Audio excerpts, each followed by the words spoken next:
अब जो हमारा नेक्स्ट टर्म है वो है एटम, ठीक है। एटम जो है ना ये बिल्डिंग ब्लॉक होता है किसी भी मैटर का।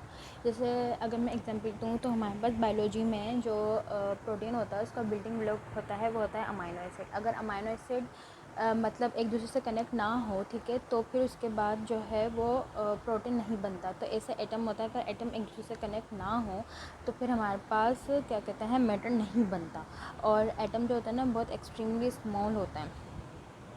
अब देखें एटम के अंदर ना क्या होता है, एटम के अंदर एक न्यूक्लियस होता है, ठीक है। न्यूक्लियस हमारे पास प्रोटीन, न्यूक्लियस के अंदर हमारे पास प्रोटीन और न्यूट्रॉन होता है। न्यूट्रॉन न्यूट्रल होता है, उसके ऊपर कोई चार्ज नहीं होता। और प्रोटीन जो होता है उसके ऊपर प्लस का चार्ज होता है, ठीक है। और इसके जो बाहर शेल होता है इसके ऊपर हमारे पास होता है इलेक्ट्रॉन। इलेक्ट्रॉन जो होता है उसके ऊपर माइनस का चार्ज होता है। अब ये होता है कि जो इलेक्ट्रॉन होता है ना ये पूरे शेल के ऊपर यहाँ पे मूव करता रहता है, घूमता रहता है इसके आगे पीछे, ठीक है। तो न्यूक्लियस अपनी जगह पे फिक्स रहता है और इलेक्ट्रॉन जो होता है ना ये पूरा यूँ इवॉल्व करता रहता है उसके सराउंडिंग में। अब उसके बाद हमारे पास आ जाता है एलिमेंट, ठीक है। तो एलिमेंट क्या होता है, एलिमेंट देखें प्योरेस्ट फॉर्म होती है किसी भी एटम की या किसी भी मैटर की। अब जैसे फॉर एग्ज़ाम्पल, जैसे अगर मैं बलून की आपको एग्जांपल दूँ तो उसके अंदर क्या था, उसके अंदर था हीलियम, ठीक है। तो बलून के अंदर जो है ना वो सारे जितने भी एटम होंगे ना वो सारे हीलियम ही होंगे, उसके अंदर एक ही एटम होगा, ठीक है। होगा तो बहुत सारी क्वांटिटी के अंदर, मगर क्या होगा वो एक ही एटम, ठीक है, हीलियम ही होगा। तो ये हमारे पास कहलाता है एटम कि जिसके अंदर हमारे पास सिंगल मॉलिक्यूल होता है, सिंगल मॉलिक्यूल होता है, ठीक है। और सिंगल आप ये कह लें कि सिंगल एटम होता तो बहुत सारी क्वांटिटी के अंदर है मगर होता सिंगल ही है, ठीक है। अगर हीलियम है तो हीलियम हीलियम हीलियम हीलियम ही होगा। अगर कार्बन है तो फिर कार्बन कार्बन कार्बन कार्बन ही होगा। ऐसा नहीं होगा कि ना कार्बन डाइऑक्साइड हो, CO2 हो, ऐसा नहीं होगा, ठीक है। होगा तो सिर्फ एक ही वो एटम होगा, ठीक है। तो ये हमारे पास क्या कहलाता है, ये प्योरेस्ट फॉर्म ऑफ एलिमेंट या प्योरेस्ट फॉर्म ऑफ मैटर कहलाता है, ठीक है। और जो यहाँ पर कंपाउंड होता है ना ये हमारे पास होता है मिक्सचर। मिक्सचर होता है डिफरेंट एलिमेंट्स का या डिफरेंट एटम्स का। ये हमारे पास क्या कहलाता है, ये हमारे पास कहलाता है मिक्सचर। तो फॉर एग्जांपल अगर हम ग्लूकोज की बात करें तो ग्लूकोज में हमारे पास क्या होता है C6H12O6, ठीक है, यही होता है। तो इसमें हमारे पास C क्या है, C हमारे पास कार्बन है, H क्या है, H हमारे पास हाइड्रोजन है, और O क्या है, O हमारे पास ऑक्सीजन है। तो इसके अंदर 3 एटम आ रहे हैं, अलग अलग जो आ रहे हैं वो 3 एटम या 3 एलिमेंट कह सकते हैं आप, वो आ रहे हैं। ये क्या है, ये मिक्सचर है, ठीक है। तो ये हमारे पास क्या कहलाएगा, ये हमारे पास क्या आएगा कंपाउंड। और जिसके अंदर सिर्फ एक सिंगल एटम ही हो बहुत सारी क्वांटिटी मगर हो सिर्फ एक सिंगल एटम ही, तो हमारे पास क्या कहलाएगा एटम। या आपके पास ये क्वेश्चन भी आ सकता है कि C6H12O6 जो है भाई ये एक कंपाउंड है या एलिमेंट है, ठीक है। या हीलियम जो है ये कंपाउंड है या एलिमेंट है, ये ऐसे क्वेश्चन भी आ सकते हैं, ठीक है। तो जो हमारे पास मिक्सचर होता है वो हमारे पास कहलाता है कंपाउंड, और जो हमारे पास सिंगल होता है वो हमारे पास कहलाता है एलिमेंट, ठीक है। अब आगे हम बात करते हैं एटॉमिक मास और एटॉमिक नंबर की। अब जैसे मैंने आपको बताया है ना, क्या कहते हैं, हमारे पास जो एटम होता है, एटम में हमारे पास प्रोटॉन भी होता है, एटम में हमारे पास प्रोटॉन भी होता है, न्यूट्रॉन भी होता है और इलेक्ट्रॉन भी होता है, ठीक है। इसके बाद हमारे पास प्लस चार्ज होता है, ये हमारे पास न्यूट्रल होता है, ये हमारे पास माइनस चार्ज होता है। देखें अब ये दोनों जो होते हैं ना ये दोनों हमेशा इक्वल होंगे। अगर ये 11 है, ठीक है, जैसे हमारे पास सोडियम के अंदर 11 है तो इलेक्ट्रॉन जो होगा ना ये भी 11 ही होगा, ठीक है। ये हमारे पास क्या होता है, प्रोटॉन और न्यूट्रॉन। प्रोटॉन और इलेक्ट्रॉन हमेशा आपको इक्वल ही मिलेंगे, ठीक है। प्रोटॉन और न्यूट्रॉन बहुत रेयर केसेस में आपको इक्वल मिलते हैं, जैसे हमारे पास ऑक्सीजन के अंदर, ठीक है, ये प्रोटॉन और न्यूट्रॉन जो हैं वो सेम होते हैं, ठीक है। वरना बहुत कम ऐसे एलिमेंट है जिसके अंदर प्रोटॉन और न्यूट्रॉन सेम हो, वरना ज़्यादातर चेंज ही होते हैं। आपको इन मतलब बहुत ज़्यादा रेयर केसेस के अंदर मिलते हैं ये दोनों सेम, वरना ये दोनों तो हर एलिमेंट के अंदर सेम होते हैं, हर एटम के अंदर सेम होते हैं, ठीक है। तो हमारे पास एटॉमिक मास क्या होता है, एटॉमिक मास ये होता है, देखें N है, ठीक है। ये जो है ना 23, ये हमारे पास कहलाता है एटॉमिक मास। अब ये एटॉमिक मास कैसे आया, देखें हमारे पास जो प्रोटीन है Na, ठीक है, सोडियम में जो हमारे पास प्रोटीन है वो 11 है, ठीक है। और जो हमारे पास न्यूट्रॉन है वो हमारे पास 12 है, तो इन दोनों को प्लस करेंगे तो हमारे पास क्या आएगा, हमारे पास आएगा 23।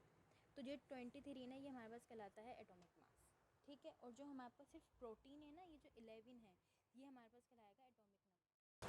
अब एटॉमिक नंबर और एटॉमिक मास आपको दोनों समझ में आ गए कि एटॉमिक नंबर क्या होता है। जस्ट प्रोटॉन की जो वैल्यू होगी हमारे पास एटॉमिक नंबर के लाएगा, और एटॉमिक मास क्या होता है कि प्रोटॉन और न्यूट्रॉन, ठीक है, इन दोनों को प्लस करके जो वैल्यू आते हैं ना, उसको हम कहते हैं एटॉमिक मास।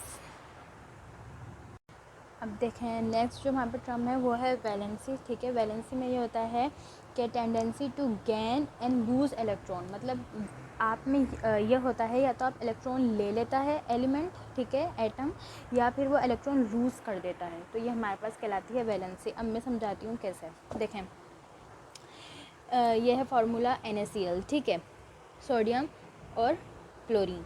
अब ये जो N है ना, इसका हमारे पास प्रोटीन नंबर क्या है 11, और जो हमारे पास Cl का है, इसका हमारे पास प्रोटीन नंबर क्या है 17, ठीक है। अभी इलेक्ट्रॉन की बात कर रहे हैं हम, अभी आप न्यूट्रॉन को पूरा छोड़ दें, ठीक है, न्यूट्रॉन को पूरा छोड़ दें, क्योंकि हमें पता है प्रोटॉन हमारे पास प्रोटॉन हमेशा इक्वल होता है इलेक्ट्रॉन के। तो हम प्रोटॉन की बात करें या इलेक्ट्रॉन की बात करें, बात हमारे पास सेम ही होगी। अब इसमें यह होता है कि ये वाला, ये तो हमारे पास है न्यूक्लियस, ठीक है, न्यूक्लियस में हम सिर्फ प्रोटॉन लिख लेते हैं अभी, ताकि आप लोग कंफ्यूज ना हो। तो ये है 11, ठीक है। ये हमारे पास है के शेल, ये हमारे पास है एल शेल, और ये हमारे पास है एम शेल, ठीक है। के की जो हमारे पास कैपेसिटी होती है ना, के की हमारे पास 2 होती है, ये फिक्स्ड है, ठीक है। एल है, एल के हमारे पास 8 है, और जो ये एम है, एम की हमारे पास 8 to 18 होती है, या तो 8 भी हो सकती है या तो 18 भी हो सकती है, ठीक है। तो होता ये है इसके अंदर, अब हमारे पास ये कितने प्रोटॉन हैं 11, तो मतलब इलेक्ट्रॉन कितने होंगे, इलेक्ट्रॉन भी हमारे पास होंगे 11। तो इसमें होता ये है कि देखें के जो है, के हमारे पास 2 टेंडेंसी है, यहाँ पे एबिलिटी है इसके पास कि भाई ये सिर्फ 2 इलेक्ट्रॉन रख सकता है, ठीक है। अब एल के पास हमारे पास क्या टेंडेंसी है कि ये 8 इलेक्ट्रॉन रख सकता है, 2 2 2 और ये 2, ठीक है। 1 2 3 4 5 6 7 8 9 10 हो गए। और ये एक जो जहाँ पे हमारे पास एम है, ठीक है, और एम की जो टेंडेंसी है वो हमारे पास 8 है, ठीक है, कम से कम 8 है और ज़्यादा से ज़्यादा 18 है। तो हम कम से कम हमारे पास अभी सिर्फ जो हमारे पास इलेक्ट्रॉन बचा है वो बचा है 1। 11 थे प्रोटॉन, मतलब 11 ही हैं इलेक्ट्रॉन, तो क्या हुआ है 1 2 3 4 5 6 7 8 9 10 11, ठीक है, 11 हो गए। अब हम बात करते हैं Cl की, ठीक है। ये हमारे पास इसके अंदर P जो है प्रोटॉन वो है 17। जब प्रोटॉन हमारे पास 17 है, हमारे पास जब प्रोटॉन 17 है, तो उसका मतलब इलेक्ट्रॉन जो है वो भी 17 ही होंगे। तो इसमें जो हमारे पास के शेल है, ठीक है, इसके अंदर 2, उसके बाद हमारे पास जो L है उसके अंदर 8, 2 3 4 5 6 7 8, ठीक है। और उसके बाद जो हमारे पास कितना जो एम शेल है, एम शेल में अभी कितना होगा 10 होगा, एम शेल में अब कितने बचे 7, तो एम शेल में हम 7 एडजस्ट करेंगे, 2 3 4 5 6 7 हो गए 17, 1 2 3 4 5 6 7 8 9 10 11 12 13 14 15 16 17। अब ये होगा 17, ऐसे देखें, ये होगा 17 और ये होगा हमारे पास 11। अब होता ये है कि जब इनको बॉन्ड बनाना होता है ना, तो हमें जो इनके जो शेल होते हैं ना, ये K shell, L shell, M shell, इनको ना अपने ये शेल के इलेक्ट्रॉन कंप्लीट करने होते हैं, जब तक जाके ये बॉन्ड बनता है, वरना ऐसे बॉन्ड नहीं बनता, ठीक है, जब तक ये इलेक्ट्रॉन कंप्लीट नहीं करेंगे। अब होता ये है कि देखें यहाँ पे कितने हैं, यहाँ पे 7 है। अब इसको एक इलेक्ट्रॉन चाहिए अपना ये वैलेंसी शेल पूरा करने के लिए, ठीक है। तो इससे क्या होगा, ये जो n है ना, ये n है, ये अपना एक शेल जो होगा ना लूज़ कर देगा, गिव अप कर देगा। अब जब ये लूज़ और गिव अप करेगा ना, तो ये आ जाएगा इसके पास, ठीक है। ये इसने यहाँ से गिव अप कर दिया और ये आ गया इसके पास। तो ये क्या हुआ, ये हो गए पूरे 18, ठीक है, मतलब ये वाला जो एम शेल था, ये इसने पूरा 8 वैलेंसी अपनी 8 इलेक्ट्रॉन कर लिए, अपनी वैलेंसी पूरी कर ली उसने। अब ये वाला जो है ना ये हो जाएगा डिसअपेयर, और जो ये वाला है ना ये भी हो जाएगा डिसअपेयर। ये वैसे भी मतलब ये वाला जो है ना ये हमारे पास कहलाता है एन शेल, ठीक है।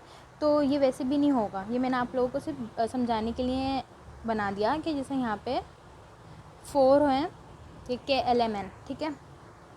तो जो ये वाला है ना ये वाला शेल भी डिसअपेयर हो जाएगा, और जो ये वाला है ना ये वाला शेल भी डिसअपेयर हो जाएगा। क्यों? क्योंकि इसके ऊपर सिर्फ एक इलेक्ट्रॉन था जो इसने गिव अप कर दिया, मतलब उसने दे दिया, उसने रिलीज़ कर दिया, और वो Cl के पास आ गया। और जो Cl थे जिसके एम शेल के ऊपर जो 7 इलेक्ट्रॉन थे उसके पास 8 इलेक्ट्रॉन हो गए, तो मतलब इसकी जो वैलेंसी थी वो कंप्लीट हो गई। और देखें जो ये वाला है एल शेल, इसके पास अपनी वैलेंसी पूरी है, तो जो ये वाला है ना ये वाला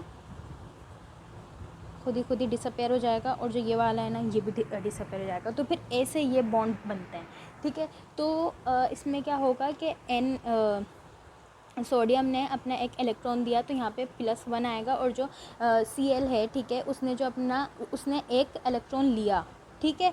तो यहाँ पे क्या आएगा, इसमें -L आएगा, -1 आएगा। तो -1 इसलिए आएगा, देखें जो भी कोई एटम, ठीक है, अपना कोई भी इलेक्ट्रॉन शेयर करता है तो इसके ऊपर प्लस का चार्ज आता है, ठीक है। अब वो जितने भी इलेक्ट्रॉन शेयर कर रहा है, 1 कर रहा है, 2 कर रहा है, 3 कर रहा है, तो वो उसके हिसाब से चार्जेस वो नंबर आते रहेंगे, ठीक है। और जो भी कोई भी एटम इलेक्ट्रॉन लेता है ना उसके ऊपर माइनस का चार्ज आता है। अब देखें कैसे, अब हमें पता है